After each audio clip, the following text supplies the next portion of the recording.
Welcome to Spectrum News at 10. I am Emedion James coming to you live from Uyo. Let's take a look at today's major headlines. President Tinubu approves posting of 4 ambassadors designates to U.S., France, 2 other countries. Aviation Minister Keyamo signs TINUBU Airport's concession agreement. Plus, Trump to ban foreign aid over gender ideology and diversity.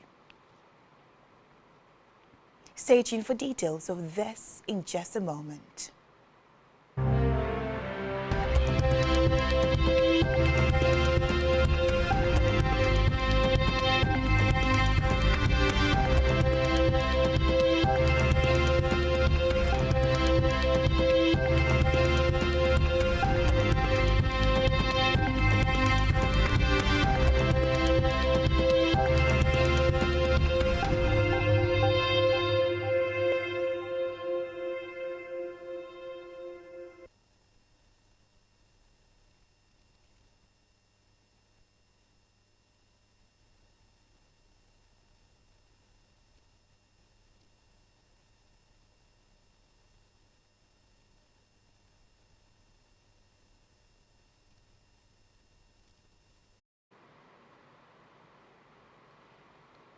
Many thanks for staying tuned. First in the news this morning is that President Bola Tinubu has approved the posting of 4 ambassador designates out of the 68 confirmed by the Senate last December.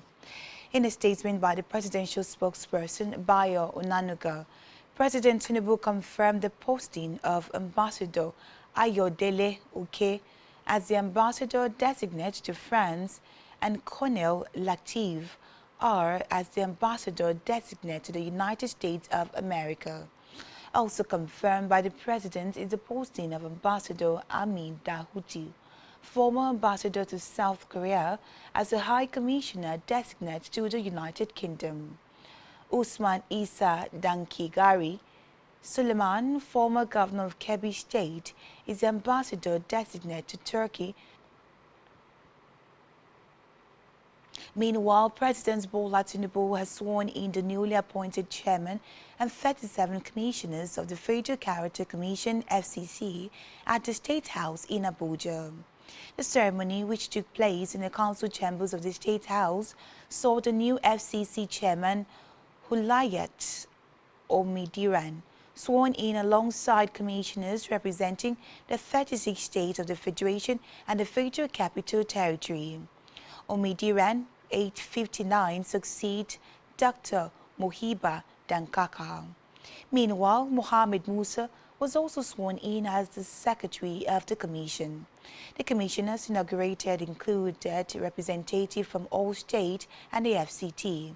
Among them, Dora Ebong from Akwa Ibom, Peter Eze Enugu, Abdul Wasiu Bawala Lagos, Obinna Oriaku Abia, and Dr. Stella Ekbo, Cross River, among others. Away from that, the Minister of Aviation and Aerospace Development, Festus Keyamo, has signed the formal concession agreement for the Akanu Ibiam International Airport, Enugu State. A statement by Special Advisor on Media and Communications to the Minister, Tunde Mushud, said the signing ceremony took place at the Ministry of Aviation and Aerospace Development, Abuja, where the minister received a combined delegation of Enugu State government officials and representatives of Aero Alliance, the concessionaire. Also present from the federal government side were the Permanent Secretary, Ministry of Aviation and Aerospace Development, Dr. Yakubu Adams, the Managing Director and Chief Executive of the Federal Airport Authority of Nigeria, Mrs. Olubumi Kuku, Director, Legal Services, FAN, Mrs. Bridget Gold, alongside other top officials of the Ministry and FAAN. The development marks a major milestone in the federal government's drive to modernize Nigeria's aviation infrastructure through strategic public-private partnerships. In his address, Keyamo described the events as the conclusion of a painstaking and transparent process that began several years ago. He explained that following the Federal Executive Council's approval, the Ministry, FAAN, and Agro Alliance engaged in executive negotiations, including consultations with aviation unions, to ensure that workers' welfare remained a top priority. In a separate development, the National Judiciary Council, NJC, has recommended 14 lawyers to President Bola Tinubu for appointment as judges of the Federal Capital Territory. I beg your pardon, the judges of FCT High Court. The legal body said it took the decision at its 110th meeting that held on January 13th and 14th, 2026. According to the council, which is headed by the Chief Justice of Nigeria, Justice Kudirat Kekere-Ekong, the lawyers were the successful candidates for the High Court's bench. A statement signed by the Deputy Director of Information at the NJC, Kemi Babalola, noted that those recommended for the appointment are Suleiman Hassan, Mohammed Saidu, Choma Angela, Igbeme Joy, and Usoro Kuyak, among others. On security matters, the Nigerian Army has expressed readiness to assist agencies to address the challenges of refugees, migrants, and internally displaced persons in the country. The Chief of Army Staff, Lieutenant General Wahid Shaibu, gave the assurance when he received the Federal Commissioner, National Commission for Refugees, Migrants, and Internally Displaced Persons, NCFRMI, Dr. Tijani Ahmed, in his office. According to a statement by the Army spokesperson, Colonel Apollonia, General Shaibu emphasized the nexus between security and displacement, noting that lasting solutions to refugee and internally displaced persons' challenges are closely tied to improved security, stability, and effective civil-military cooperation. The COAS assured the Commission of the Army's readiness to sustain the support for humanitarian initiatives targeted at restoring dignity, improving livelihoods, and enhancing the overall well-being of affected populations. In education, the Senior Staff Association of Nigerian Polytechnics, SSANIP, has rejected the scheme of service for Nigerian polytechnics prepared by the Nigerian Board for Technical Education at a stakeholders meeting held in Abuja. In a minority report addressed to the Minister of Education and signed by its national president, Comrade Philip Ogunsipi, SSANIP expressed displeasure with the review schemes, citing the widespread disparities there introduced. The association stated that it rejected the schemes because they created sharp disparities between teaching and non-teaching staff at entry point of employment. Now to Africa, where Guinea-Bissau has halted a U.S.-backed hepatitis B vaccine study on newborns, pending an emergency ethical review. The country's health ministry says a 6-man ethics committee never met before the study was approved, and that is a major red flag. The ministry noted that the trial would randomly vaccinate some newborns and withhold the shot from others, tracking illness, death, and development. Meanwhile, U.S. health officials insist the study is still moving forward. The study planned to follow 14,000 newborns over 5 years. On the foreign scene, U.S. President Donald Trump's administration has refused billions of dollars in potential foreign assistance so as not to promote two of its frequent targets, which are gender ideology and diversity.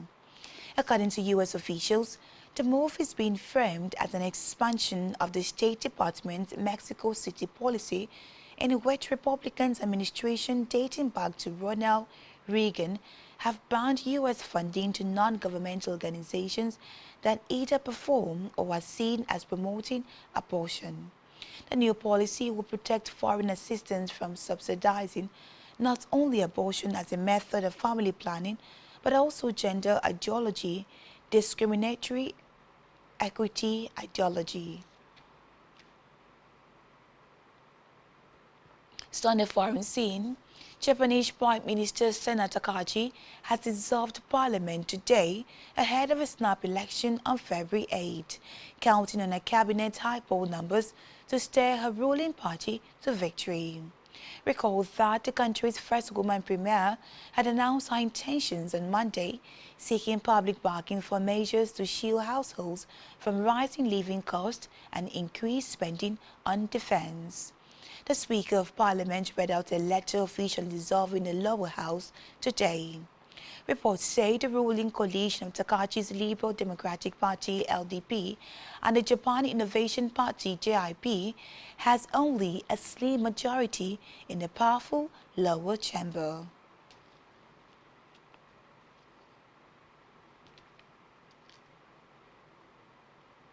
Still to come in the news. Jadon Sancho scores as Aston Villa defeats Fenerbahce 1-0 in Europa League. Stay tuned for details of this in just a moment.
Welcome back. This is Spectrum News at 10. Let's go over to the concluding parts of today's stories. On a business news, President Bola TINUBU has approved the commencement of commercial oil drilling at Tonjaji Island in Ikwokai local government area of Ogun State. Governor Dakpo Biodun disclosed these while receiving the flag officer commanding Western Naval Command, Rear Admiral Abubakar Abdullahi, alongside senior officers of the command, during a courtesy visit to his office in Oke Mosang, Abeokuta. The governor also revealed that the president had approved the immediate takeoff of the Olakola Deep-Sea Port project located in Ogun Waterside local government area, describing the decision as a major breakthrough after years of anticipation surrounding the multi-billion-dollar port project. Abiodun said both projects were of special interest to President Tinubu, noting that while the Olakola Deep-Sea Port would significantly decongest the Lagos port, commercial oil drilling at Tonjaji Island would promote inclusion and economic empowerment for residents of coastal communities. Still in business, Nigeria's equity market recorded a historic performance in 2025 as total transaction rose sharply to 11.92 trillion naira, driven by a resurgence in foreign portfolio participation and sustained dominance by domestic investors. According to the Domestic and Foreign Portfolio Participation in Equity Trading Summary of Transactions as of 31 December 2025, released by the Nigerian Exchange Limited yesterday, market activities more than doubled from 5.59 trillion naira in 2024 to 11.92 trillion naira in 2025, reflecting a year-on-year growth of 113.39%. On a monthly basis, market momentum accelerated strongly towards year-end. Total transactions increased by 42.13% from 971.1 billion naira in November 2025 to 1.38 trillion naira in December 2025. In health, the Benue State Commissioner for Health and Human Services, Dr. Paul Oguwoche, has disclosed that 2 people have died from Lassa fever in the state. Recall that the commissioner had earlier on Sunday alerted residents to an outbreak of the disease, stating that 7 persons had been infected. Speaking to journalists in Makurdi, Oguwoche said there had been an upsurge in Lassa fever cases in the state over the past 2 weeks. According to him, 2 additional suspected cases were recently recorded on the state dashboard, bringing the total number of suspected cases to 9, out of which 5 tested positive, with 2 fatalities recorded. He identified Makurdi and Buruku local government areas as the most affected, adding that 2 health workers were among those infected. Let's move now to sports, where Jadon Sancho scored his first goal for Aston Villa as it defeated Fenerbahce in Istanbul to secure qualification for the Europa League last 16 with a game to spare. Sancho converted from close range in the 25th minute after connecting with Mati Kash's deflected cross. The win marked Villa's 6th victory in their opening 7 Europa League matches, placing them 3rd in the league phase table and confirming a top 8 finish. Despite controlling most of the game, Villa relied on a VAR decision late on when Karim equalizer was ruled out for offside in the build-up. Villa created several chances to extend their lead, with Sancho and Morgan Rogers both having goals or effort denied, while Cash struck the post from a distance. Goalkeeper Marco Bizot also made a crucial second-half save to preserve the narrow but decisive victory. Still in sport, Derek Chisora will face former world heavyweight champion Deontay Wilder in London in April in his 50th career fight. Recall that Chisora, age 42, said last year he would retire after a 50th bout, which would take place overseas. But reports say the Briton had instead chosen to take on Wilder in London on April 4th. The pair were due to fight 13 years ago, but Wilder withdrew from the bout after an arrest for domestic violence prevented him from travelling to the UK.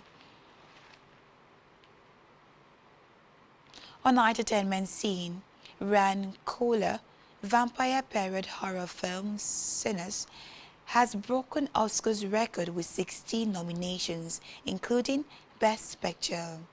According to the Academy, the film, set in the Mississippi Delta and starring Michael B. Jordan, explores themes of Black American history, music, and the supernatural. Sinners surpasses the previous record of 14 nominations held by All About Eve, Titanic, and La La Land. Michael B. Jordan received the Best Actor nomination for his role in the film, which also picked up nomination for Screenplay, Score, and Best Casting, a new category added to the Oscar.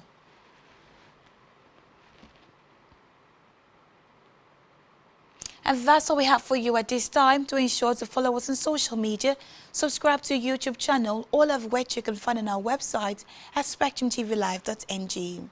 You have been watching Spectrum News at 10. Do enjoy the rest of the day. Thank you for watching. I am Emedion James.